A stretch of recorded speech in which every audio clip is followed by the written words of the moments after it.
How's that for an introduction, Andy? So Perfect. we're so happy to have everybody with us today. We're covering Pro Tools Mixing Effects session 4 using dynamic effects. We have with us the very lovely Andy Hagerman, who is one of our master instructors. So those of you watching this on Zoom, really quick up for where you're watching us from. We love to hear from you. If you have questions, you can enter them in the question fields. I will also be watching the social feeds to see if there are questions that come in for Andy. These sessions will be reported back to avid.com. So as most of you know, we've updated Andy's picture. He's loving it in Japan lately. So as Andy's one of our Avid Master instructors, and he's been doing an amazing job with these sessions. And I know he has so much to cover today. Hey, Andy, you're getting some shout outs from Atlanta, Georgia this morning as well. So Brilliant. I'm going to go ahead and hand this over to you. All right, brilliant. So I will share my screen. Let's see here. Blink. Turn on the sound.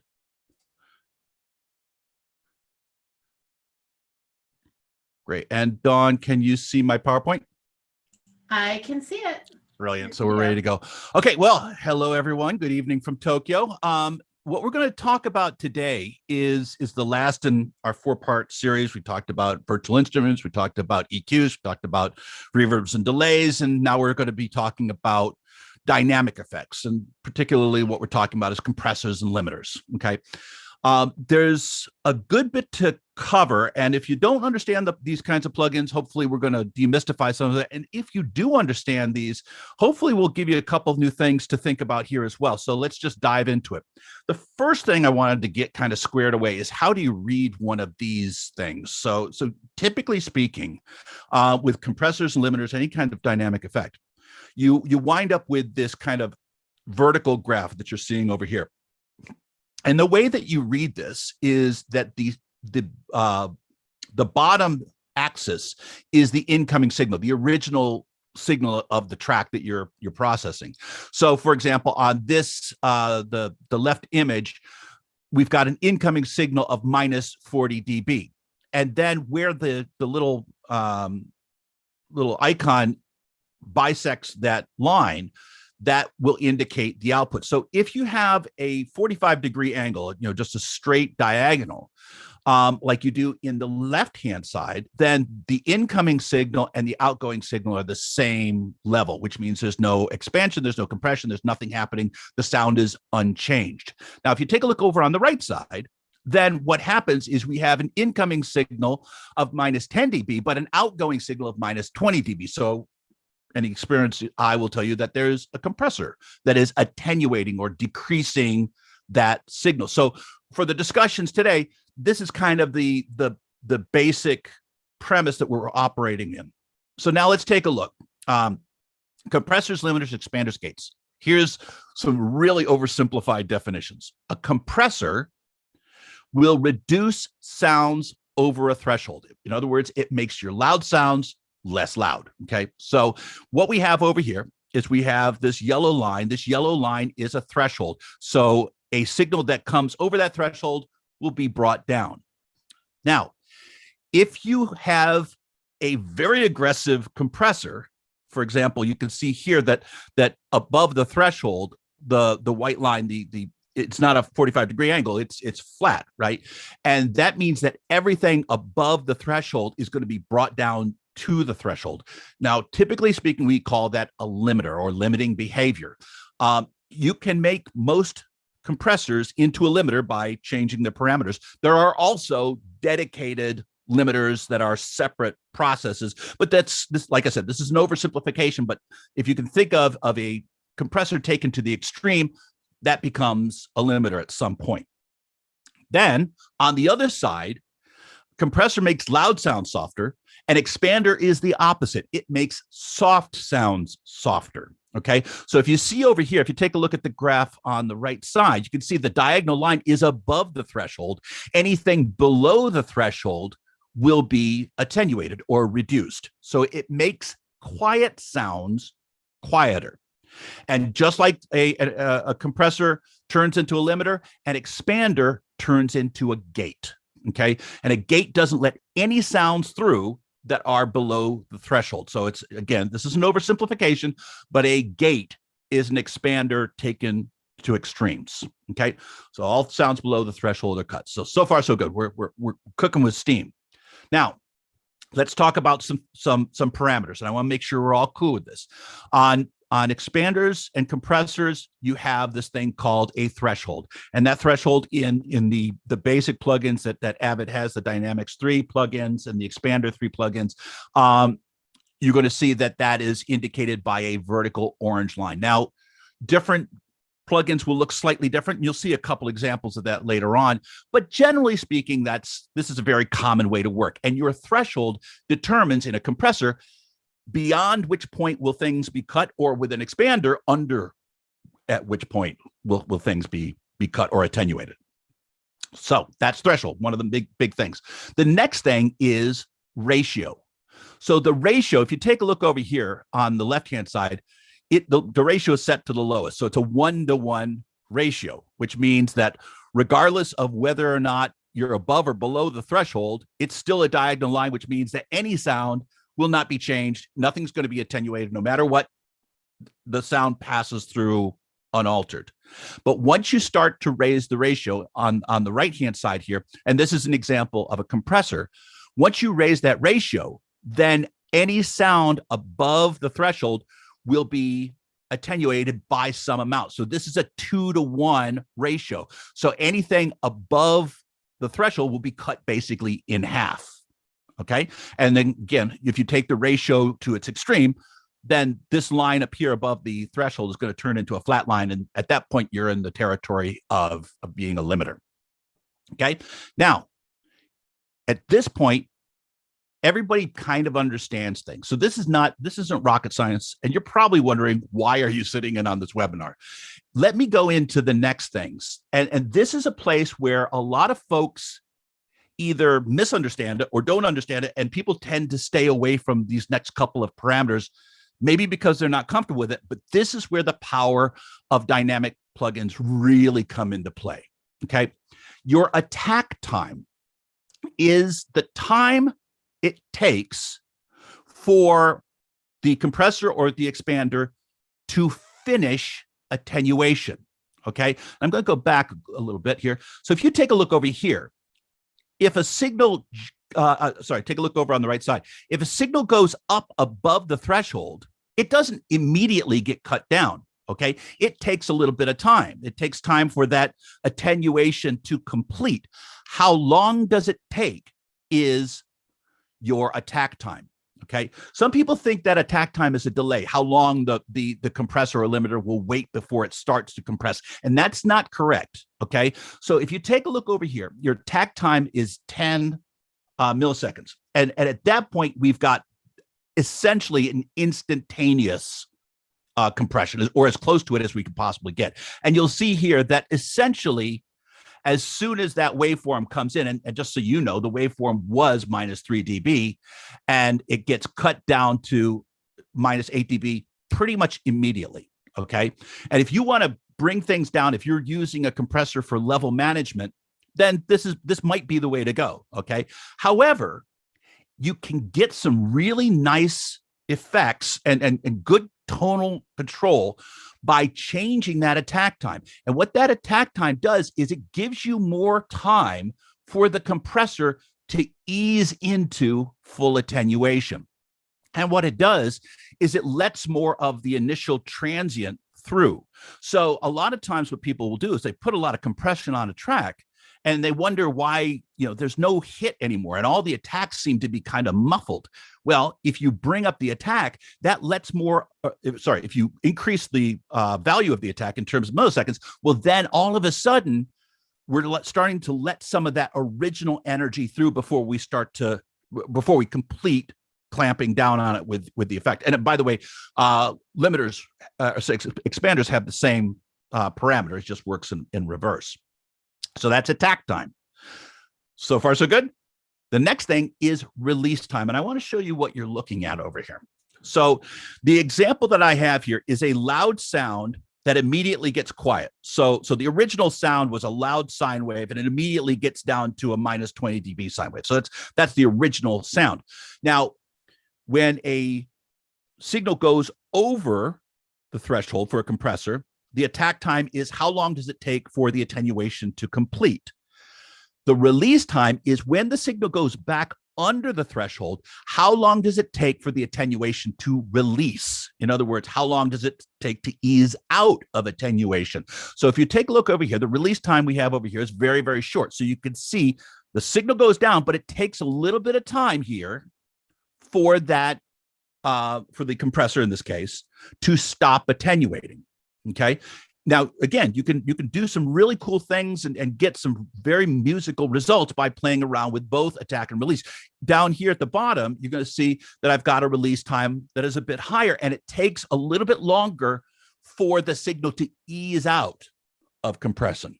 Okay, so attack is how long it takes to ease in, and release time is how long does it take to ease out. Okay, those two parameters to me are the heart and soul of compression and expansion. Okay, those are the ones you want to focus on and really experiment with.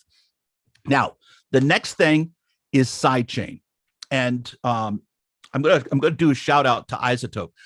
There's a great guy over at Isotope called Jonathan Weiner, and if you get a chance to see any of his videos over there on Isotope, he's not only a fantastic mastering engineer, he's a gifted teacher. And I tell you what, he explains side chains and compressors in general just about as good as anybody I've ever seen. And he says, and I agree, and I think it's objectively true, that we as the industry use the term side chain incorrectly. Okay, and I'll tell you what I'm talking about in just a second. So side chain is in most, but not all plugins or compressors and expanders. And we tend to talk about it incorrectly. Let's talk about it correctly first. Okay.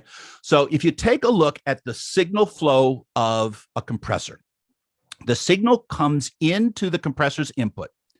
And what people don't know is that it splits. Okay. So part of that signal goes to the attenuator, the thing that actually brings the signal down.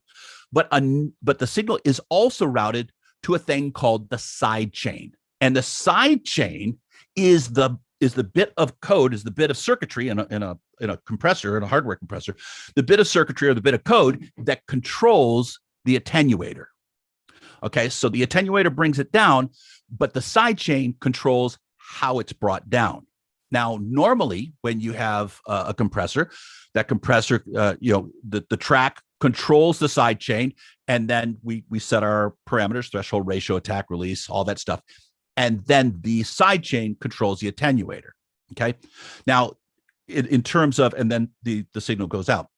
So in terms of signal flow, your side chain controls are right here. Now, most people think that side chaining is getting a signal from another track and having that control. Now, you can do that, but I want you to understand, and this is something like I said, Jonathan Weiner says this really well, and he's not the only one, but he's really good at explaining it. All compressors have a side chain. Okay, it's part of compressor design. Not all compressors, but most have side chain controls. Okay, but side chaining is always happening. Okay, it's just whether or not you want to take control. And let me show you an example where you might want to take control. So I'm going to go here into Pro Tools. Okay, now I've got this track over here, and I'm going to play this. Okay, and I'm going to bypass. This is the original thing, and it's very simple. It's just a note and a couple of bass hits because I want to show this, right? And over Zooms, you might not get the full effect, so play with this on your own. So this has, I'm going to take this off, and you can see here that my gain reduction meter over here is bouncing around. It's reacting to the very loud bass track. Okay, so the bass is having an outsized amount of control over the entire signal. And what happens as a result is a phenomenon we call pumping. Sometimes it's something we want, sometimes it's not. Okay. So if I go over here, you can hear kind of a wah-wahing effect. That's pumping. Okay. Now, here's what I'm going to do. I'm going to take control over the sidechain, which is working right now. Okay. Even though it's working in a normal way and we're not doing anything strange, that sidechain control is still here. Let's take advantage of it. So what I'm going to do is I'm going to turn on this little speaker icon. And what it does is it allows me to hear the signal that is feeding the sidechain, not the output of the compressor per se, but the signal that is feeding the sidechain. So if I listen, okay, which sounds, by the way, exactly the same as if the plugin was bypassed. So the full signal of these two tracks is feeding this compressor without any alteration. Now, what I want to do is I don't want as much of a pumping effect, okay? And the way that I'm going to reduce the influence of that low frequency sound is to turn on a low filter. So let's go over here. I'm going to start playing, and I'm going to play with it a little bit. I'm not going to try to talk over it. I put this in, and I'm going to bring up the frequency.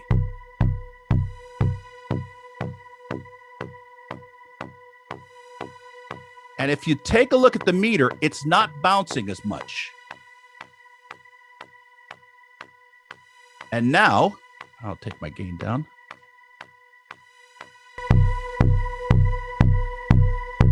That gives me a lot of fatness that I didn't have before.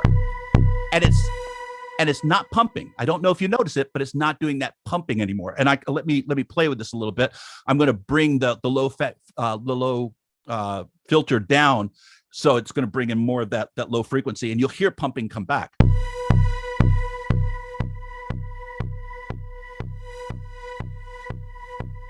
See, it's pumping a lot now. And we just smooth it out. And all of a sudden, we release so much more low energy, and it's just a nice, smooth compressor that's not bouncing around all the time. Now, mastering engineers will use this a lot to filter out things that are causing your compressor to go crazy. Now, is that sidechaining? Yes, it is. Now, there's another technique, which most people call sidechaining, but what it actually is using a key input for the sidechaining. So it's sidechain key input. And that's something we can talk about on another seminar if you guys want to. If you want to, put this in the comments. Let Dawn know that you want to talk about that. But I wanted to make sure that we talk about that because the sidechain controls, just like attack and release, are super useful, but underutilized because a lot of folks don't quite understand what it means. And hopefully we're starting to explain that a little bit. Let's go back to the PowerPoint. Now, this is an expander. Okay. Now the expander is the flip image of a compressor. So it makes soft sound softer. And I'll show you how this works in a second, but I want to talk about just a couple of things that are in the expander that aren't in a compressor. Okay. So here's what happens. So what I have here is this is the source signal. Okay. And what I want to do is I want to de-emphasize sounds that are below the threshold. Now, prior to any sound, this expander is closed. So in other words, the signal is below the threshold. So it is attenuating. It's pushing down, right? It's making quieter sounds, quiet. And right now it's dead silent. So it remains dead silent. Now, the next thing that we do is we have an attack. And this is the amount of time it takes for the expander to complete the attenuation of that, of the signals that are going below. Okay. So if you go over here and the signal comes up, once the signal exceeds the threshold, the attenuation will stop and the expander will open up. Basically, it will stop cutting. How long it takes for this attenuation to stop is called attack. So it's the flip of the attack in a compressor. Now, once and this is another thing that we've got over here is hold. This is the hold parameter is unique to expanders. Once the signal goes down, so you can see here, the signal goes down to a level that is below the threshold, you can have the expander stay open for a certain amount of time if you want to. That amount of time is the hold time. So even when the sound goes below the threshold, the expander will stay open for the hold amount of time. And then finally, it will attenuate. Now, the attenuation, you don't have to cut things entirely. You do have a range, so you can cut things in half, and I'll show you that right now. Let's go ahead and jump into Pro Tools and do a couple things that are practical. We think we have the time. Perfect. So let's go first to this guy right here. Well, let's talk a little bit more about compressors, shall we? So what I'm going to do over here is I've got a fairly aggressive compressor. And if you take a look, my attack and release times are pretty low. And let's go ahead and take a listen to this.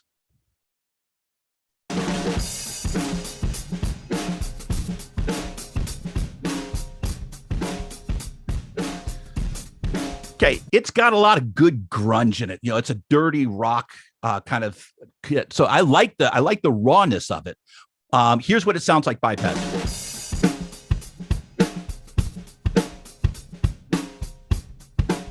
That's fine.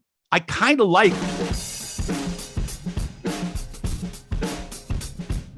Bring it up just a little bit. I like some of the grunge that's coming into there. It's kind of cool. The one thing that I don't like is that it's squashing all the attacks. So what I want to do is I want to keep that rock and roll sound, but I want to let those attacks go through. And so, of course, what we're talking about here is attack time. Okay, so what I'm going to do is I'm going to start to increase that attack time.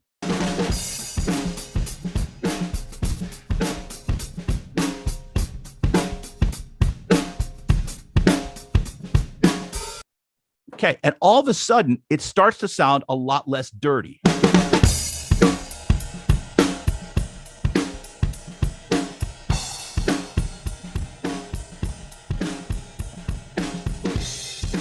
And we can do some different things with it. It still sounds pretty fat, but I've kept the hit of the kicks and the snares. Now, it takes some time to get the attack and release the way that you want to, and I'm doing this ultra quickly. Let me show you. For those of you who have the Pro compressor, I want to show you a really cool little thing that you can do. So I'm going to take the Pro compressor up. Now, the Pro compressor is a very, very nice little compressor. It's fantastic. Again, let's take a listen to the kit. So that's what we had at the beginning. Now, one of the neat things about this that makes the Pro compressor and the Pro limiter, for that matter, such a great tool, especially for people who are learning, is it has this little icon right up here at the top, this little speaker icon.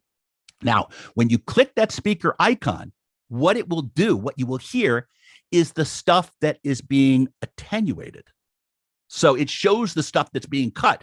Now, if you wanted to let the attack of the signal go through, well, this is going to make life a lot easier because you're not hearing the output of the compressor, you're hearing what's being attenuated. So let's go ahead and take a listen to this.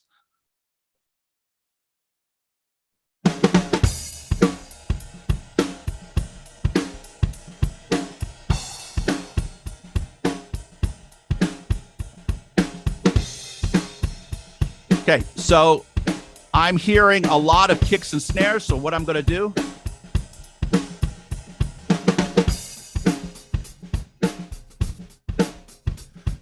now, if I keep my attack slow, you can see that it's cutting a lot of the hits.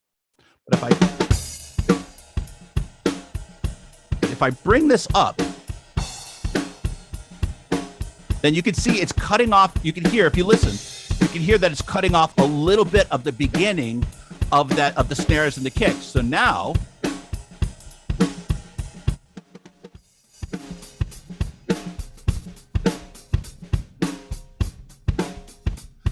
I've got the timing the way that I want it.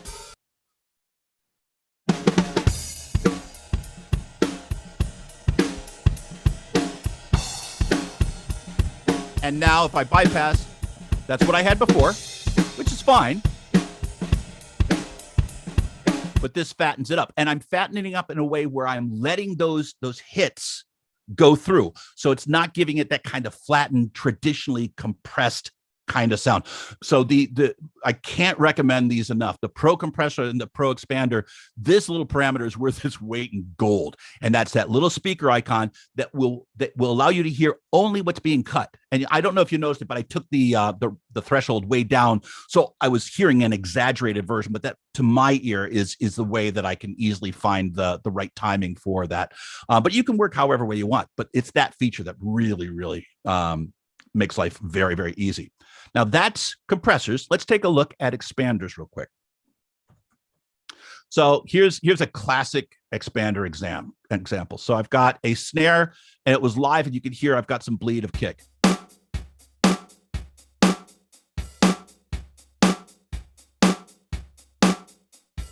Okay, so I've got a little bit of kick bleeding through, and what I want to do is I want to use an expander to cut or de-emphasize this low-level stuff, because that's mic bleed. That's something from another drum, and I want to take a little bit more control. So here's my expander. Now, if you take a look at the expander right now, you can see that it's a straight vertical line, which means nothing's happening. The other thing that you can see is there's a little button here called Look Ahead. And let's take a look at Look Ahead real quick. The Look Ahead option, when it's turned on, it's something you can turn on and turn off. It's not in all expanders, but it's in many. And what this allows you to do is, when it's turned on, it will trigger the expander or the gate a little bit earlier than it has to. So it allows more of the transient to go through. For example, in the case of the expander gate plugin, it's 2 milliseconds earlier. So it just allows, it makes life a little bit easier for transient heavy content like this. So I'm going to put the look ahead on. I'm going to bypass this. If you take a look, so you can see there's my kick way up there, or so my snare, and everything below that is the kick. So I'm going to bring up my threshold. Okay. Now here's where the magic starts to happen.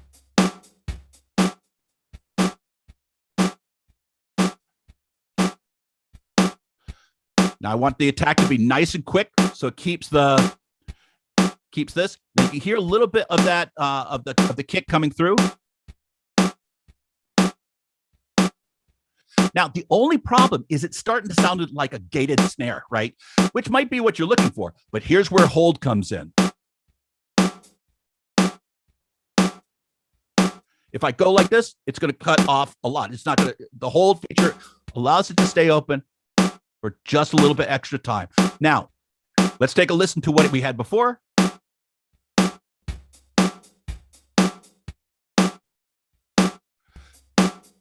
Now, a lot of times you don't want to totally cut out all the mic bleed. Sometimes, and as you experiment with this, you'll see it immediately. If you start to cut out every mic bleed, then the kit will start to sound a little bit unnatural. So a lot of times what I'll do is I'll play with that range parameter. So let's go over here. So I want to let a little bit of it through, but I don't want to change my settings. My settings are all good.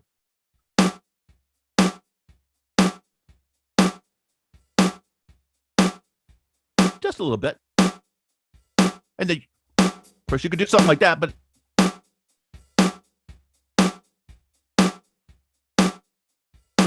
just lets a little bit of it through, just to kind of help things stay glued together.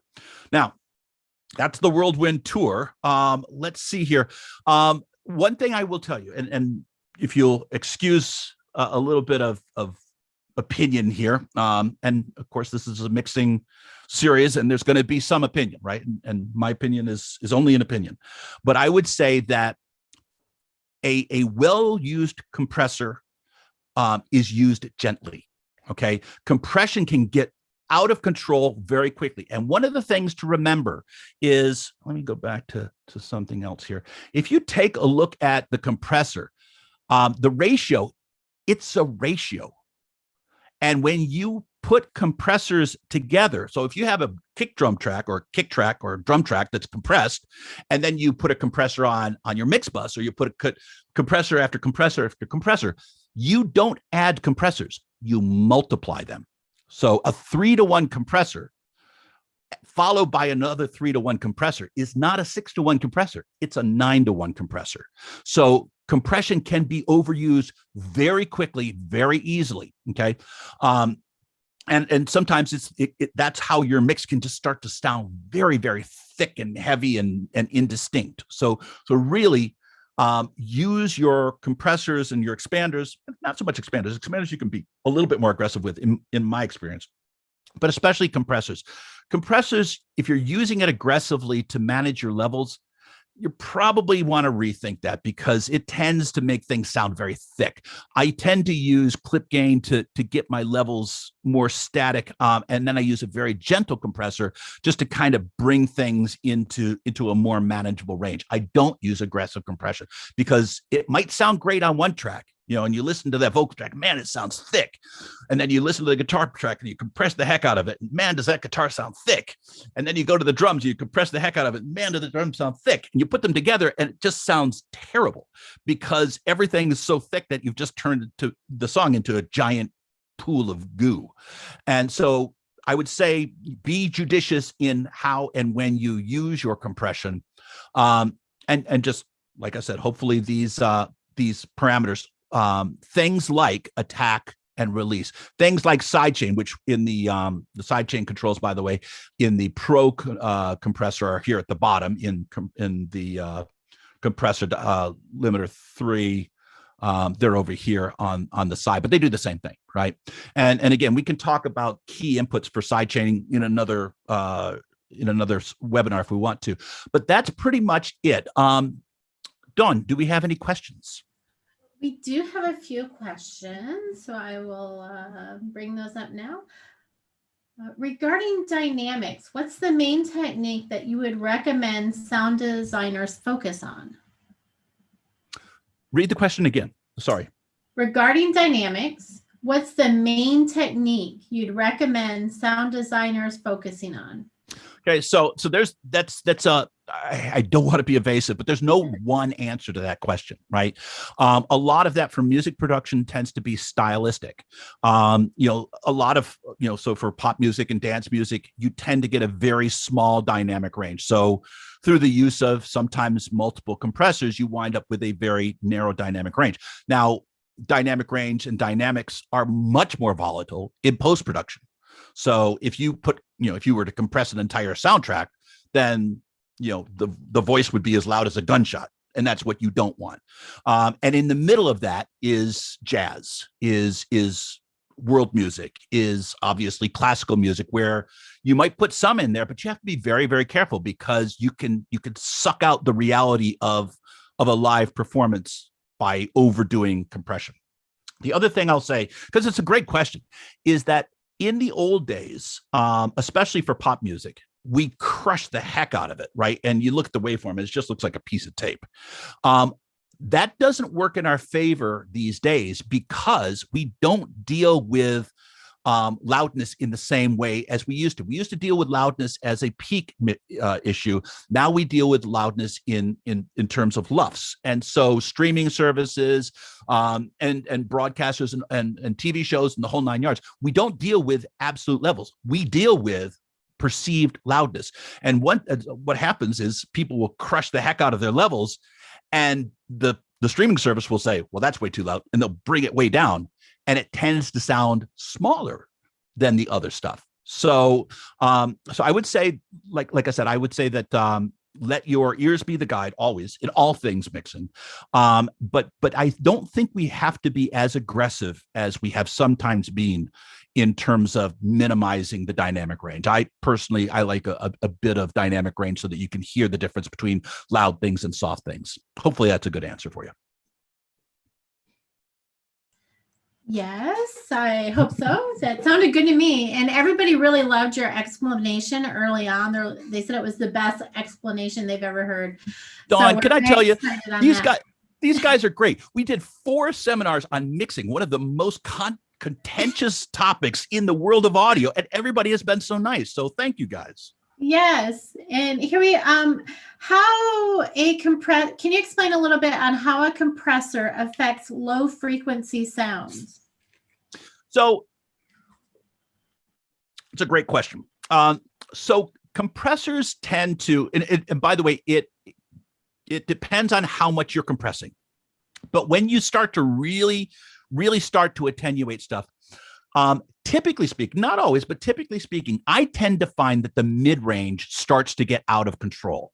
So the low frequencies are usually still fairly tame. The high frequencies are still fairly tame, but the mid tends to get very, very outsized, right?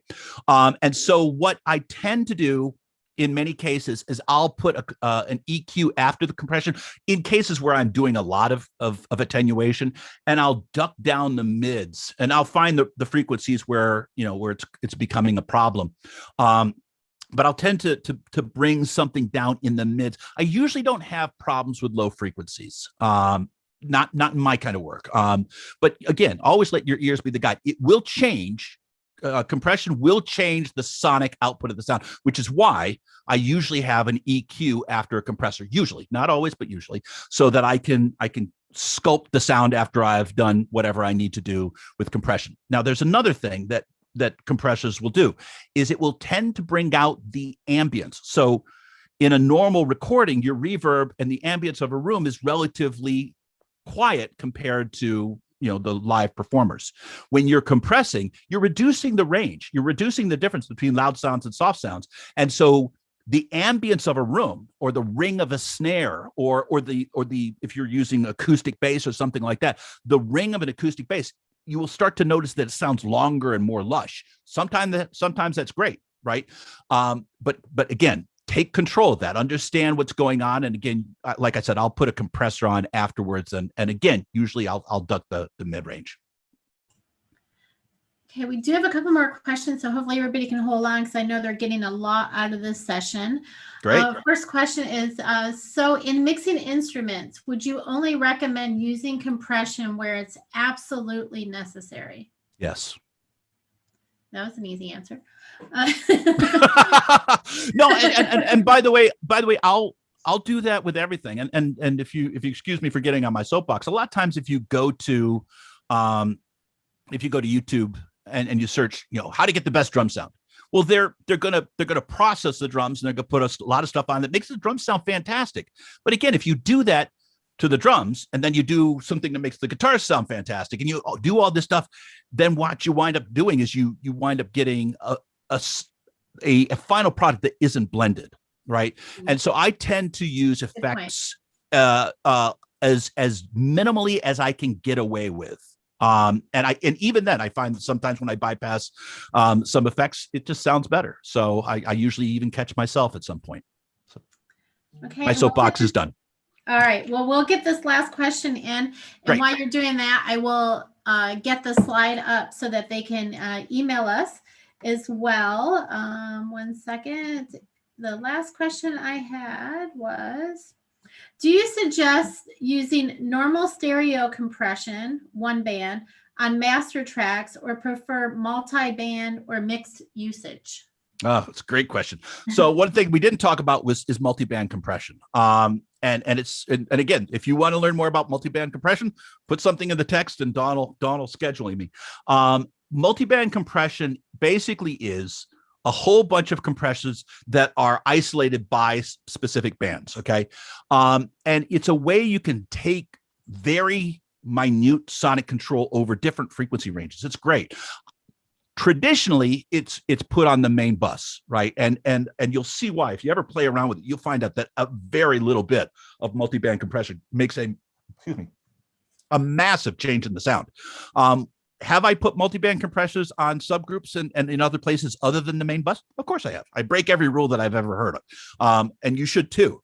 But traditionally, and in myself, typically, I will put a multi-band compressor when I use it only on the last stage. So it'll either be on the master fader, not usually, but maybe it'll be on the subgroup that's feeding the master fader. But it's very late. It's a one-time thing usually, and it's late in the overall signal chain of my mix. All right, awesome. Well, Andy, there are a few other questions coming in, but I know we're running out of time, so I'll get those over to you separately, and maybe we can even add some of those to the side shading. We had a lot of thumbs up for that. So it looks like we need to get that one on the calendar. right. As you see, though, the next couple weeks, we do have Media Composer. So those will be with Mary Ann, and we love having Mary Ann in our sessions as well. You can drop us a note at liveonlinelearning@avid.com, and these sessions will be posted back. Let us know what you'd like to see, either for Andy or Mary Ann or some of our other master instructors. So we really appreciate everyone's time today. And thank you for attending. And Andy, now we'll let you get some sleep there in Tokyo. Oyasumi nasai from Tokyo. That means good night. Thanks, everyone. Have a good night, Andy. Take care. Bye.